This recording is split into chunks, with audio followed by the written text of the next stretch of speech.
Je vais vous ouvrir les yeux.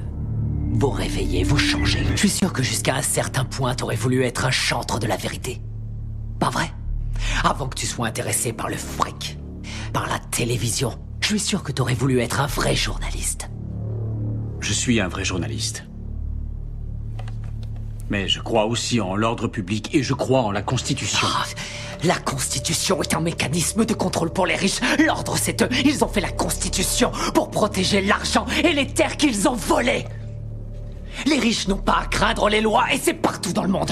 Regarde les oligarques russes et les propriétaires allemands de l'industrie automobile, des chemins de fer, de l'industrie pharmaceutique. Ils ont tous utilisé le travail des esclaves sous Hitler.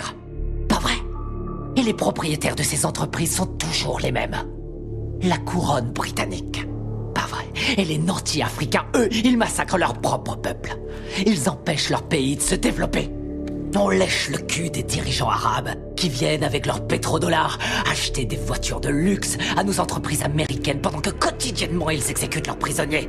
Ils accordent aucun droit aux femmes, ils tuent les gays. Seulement ça, on s'en fout royalement parce qu'ils ont le pognon.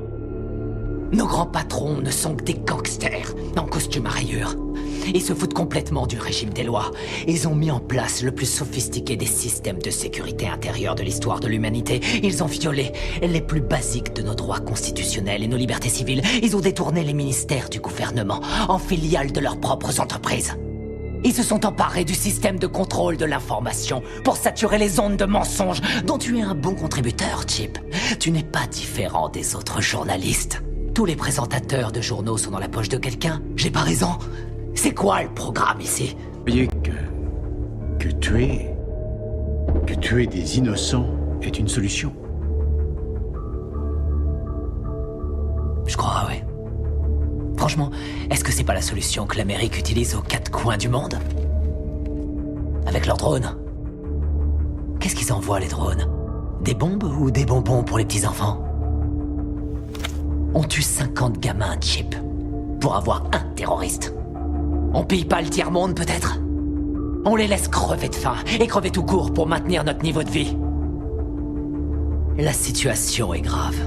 Les discours pacifiques ne suffisent pas. On connaît les crimes, le réchauffement climatique est une réalité. On sait que les lobbyistes ont acheté Washington, on a vu l'effondrement de la bulle financière, mais on continue à imprimer de la monnaie pour retarder l'inéluctable. Dans 50 ans ou même avant, tout sera terminé.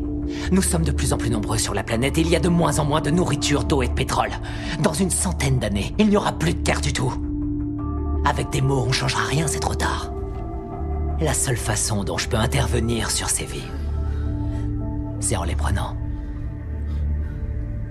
La seule façon dont je peux intervenir auprès de toi, c'est en te tuant. N'y a-t-il pas une meilleure solution? Par exemple, fonder un parti. Enfin, convaincre. Convaincre les gens de vous élire, faire la différence dans les... Me faire élire? Me faire élire dans quoi? Tu m'écoutes pas. Ça sert à quoi de se faire élire? Arrête de dire des conneries. Chip, c'est quoi la politique? Que tu sois démocrate ou que tu sois républicain, ça change strictement rien. Tous les gouverneurs, qu'ils soient républicains ou démocrates, ont été achetés. On peut toujours voter et élire quelqu'un. Ça change rien. Ce sont les lobbyistes qui ont le pouvoir. Toutes les histoires ont deux versions différentes, chacun a son opinion. C'est ce qui donne à la démocratie tout son intérêt. Le fait que nous puissions tous exprimer notre opinion. Ouais. Aussi longtemps que l'expression de ces opinions ne change rien. Julian Assange, Hammond, Snowden, ce sont les prophètes de notre époque, les voix qui crient dans le silence du désert.